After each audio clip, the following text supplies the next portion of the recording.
dependia da mãe para tudo. A conexão pelo cordão umbilical era o seu mundo. E agora que nasceu, uma nova página em branco apareceu. A história ganha novo sentido na memória, pois o que era preto e branco ganhou forma. O primeiro choro, o primeiro riso, a primeira troca de olhar. Indescritível expressar o que para uma mãe tudo isso pode significar. É o primeiro ano de tudo. Para o bebê, cada nova descoberta é um mundo. Em pouco tempo, ele vai falar. E daí a pouco, após os primeiros passos, já começa a caminhar. É uma nova fase para o bebê, não menos desafiadora que a primeira. E para o outro lado da história, é a chance de ser mãe por inteira.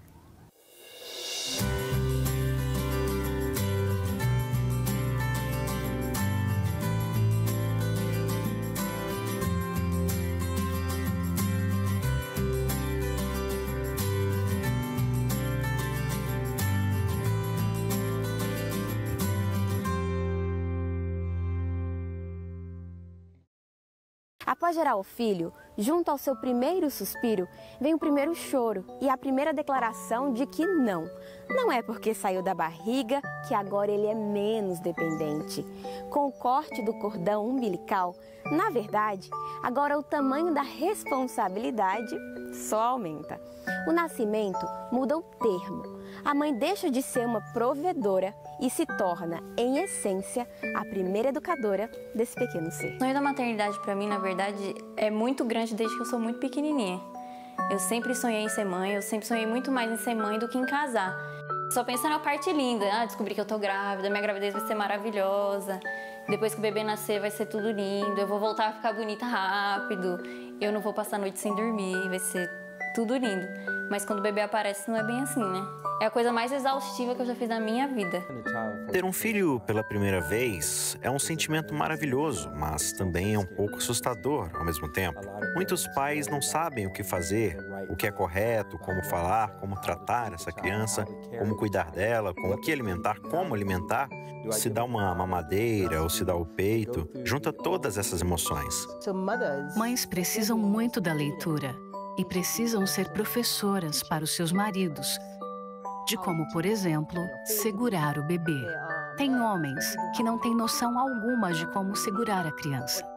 No intervalo entre as dores das contrações e o primeiro choro de um bebê, a gestação vira maternidade.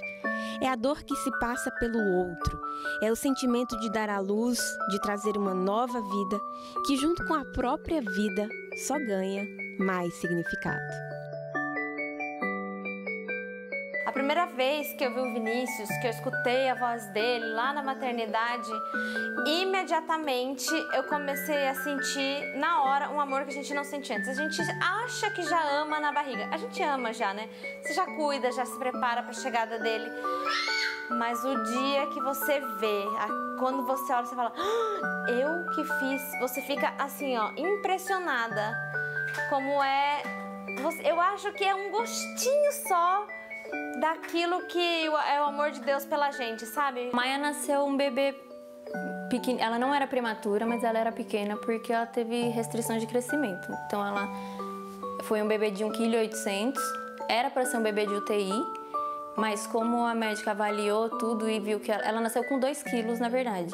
No dia seguinte ela caiu para 1,8 kg. Então ela estava no limite, 2 quilos era o limite para ela não ir para UTI. Nada para mim foi tão difícil nesse primeiro ano igual a amamentação.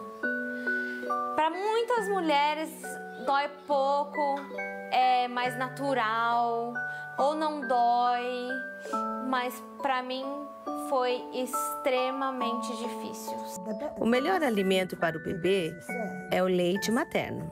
É a comida criada para o bebê. Então, é o melhor alimento. O ideal seria amamentar o bebê exclusivamente até os 4 meses. Nenhuma outra comida deveria ser introduzida antes dos 4 meses. Maternar tem suas diferentes faces para cada tipo de mulher e surpresas para cada uma das expectativas, inclusive a de sofrer, mesmo depois de meses aprendendo a amar um ser que nunca se viu. Baby blues normalmente afeta 70% das mulheres depois que elas têm o bebê. Elas ficam um pouco mais emocionadas, podem chorar um pouco, elas podem ficar até um pouco mais irritadas e até preocupadas de como criar esse bebê. Depressão pós-parto é quando a mulher percebe que o tempo para ela acabou e percebe que todo o seu tempo é para essa criança. E ela sente que não é boa o suficiente ou que precisa de um tempo para ela mesma. E ela não encontra tempo de ir ao banheiro ou qualquer outra coisa. E aí ela fica depressiva. Junto com o primeiro ano de uma criança, independente se é o primeiro filho ou se outros já vieram atrás, inicia-se também um momento de expectativas. Quando vai sorrir pela primeira vez? E o primeiro dentinho? Qual será a sua primeira palavra? Será que ele vai engatear primeiro ou já vai começar dando os primeiros passos? Esperar, sonhar, projetar o crescimento de quem foi gerado a partir de você mesmo, mas que agora tem uma vida própria, um tempo particular para se desenvolver em cada área e que a cada uma de suas pequenas vitórias e frustrações terá olhos e corações atentos não apenas ao seu crescimento, mas também à sua formação. Expectativas definitivamente influenciam no desenvolvimento das crianças. Você quer que a criança cresça livre e confiante. Então, se o pai é muito estressado com coisas do tipo, será que meu filho é normal ou não? Isso vai passar para a criança. Primeiro, a criança precisa sustentar a cabeça, e isso vai acontecer por volta dos 4 meses.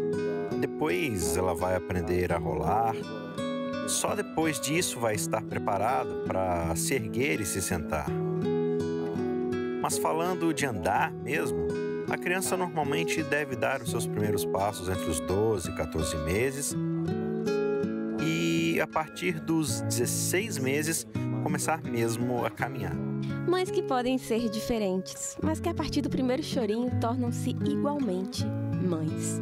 E para essa responsabilidade, uma porção redobrada do amor de Deus, colocando no coração da mãe um senso de proteção, cuidado e de ser educadora, começando com o aprendizado do que significa um amor incondicional. A gente morre e nasce a mãe junto e prioridade muda, casa muda, vontades mudam. E eu passaria tudo de novo com ela, eu faria tudo que eu precisasse. Se eu tivesse que passar do jeito que foi, se fosse pior, eu passaria tudo de novo. Que ela cresça com isso nos caminhos de Deus, que ela seja uma bênção para o mundo.